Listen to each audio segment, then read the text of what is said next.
Previously in Psychorama. Après avoir été dupé par les cannibales, il ne va trouver d'autre option de survie que de devenir lui-même un prédateur pour s'adapter à son environnement.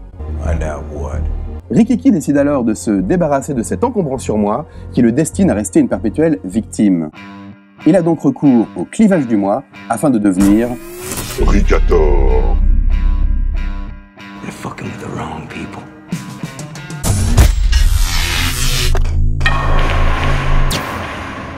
Attention, alerte spoil. Ce qui va suivre dévoile des événements cruciaux de la saison 7. Si vous n'avez pas visionné cette saison, arrêtez tout de suite de regarder cette vidéo. C'est un ordre. D'ailleurs, cette vidéo ainsi que tout votre matériel informatique appartiennent désormais à Negan. Les exploits d'un chevalier solitaire dans un monde dangereux. Le chevalier et sa monture. Little pig, let me in. En réalité, Negan intervient comme le rappel de la loi. Un héros des temps modernes. Dernier recours des innocents, des sans-espoir, victimes d'un monde cruel et impitoyable. Jusque-là, Rick se sentait invincible car personne ne pouvait l'arrêter. Il est donc confronté à une autorité supérieure à la sienne, mettant un terme à son sentiment de toute puissance infantile. Get my axe. Et oui, car son aménagement pervers a nécessité une régression vers un stade antérieur infantile où est assurée l'illusion de toute puissance. Mais attention, Negan n'incarne pas n'importe quelle loi. Ce n'est pas la loi du talion. Sinon, il devrait massacrer la totalité des habitants d'Alexandria. C'est la loi du père symbolique. Mais pas n'importe quel père symbolique. La manière dont il sanctionne Rick. Ça vous rappelle rien ? Dans l'Ancien Testament, Dieu en personne met à l'épreuve la foi d'Abraham en lui demandant de sacrifier son fils Isaac. Abraham, prends ton fils, ton unique, celui que tu aimes, Isaac. Oh my God. Are you gonna make me count? 3, 2, Offre-le en holocauste sur l'une des montagnes que je te dirai. This is it.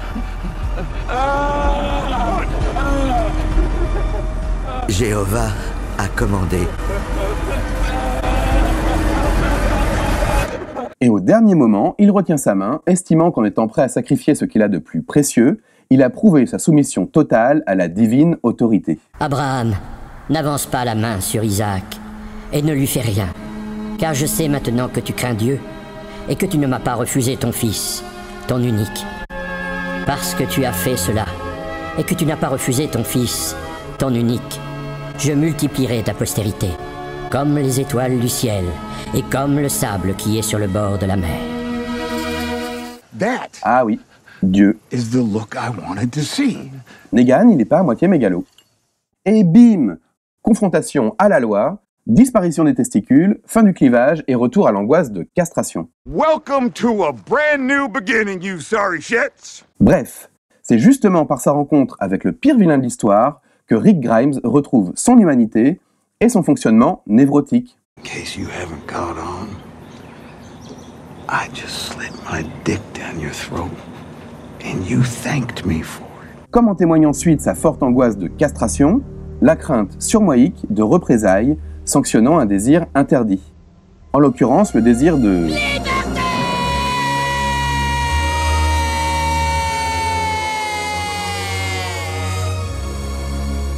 You are about to shit your pants.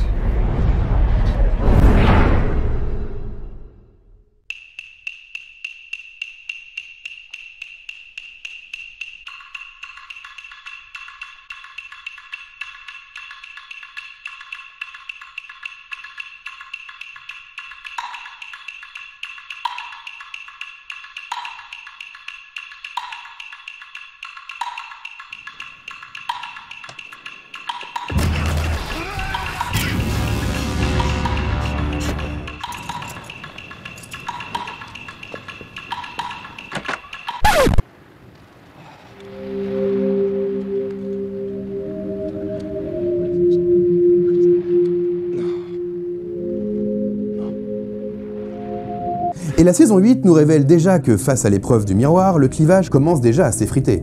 Et on peut s'attendre, avant la fin de la saison, à un effondrement narcissique et une belle décompensation sur un mode dépressif.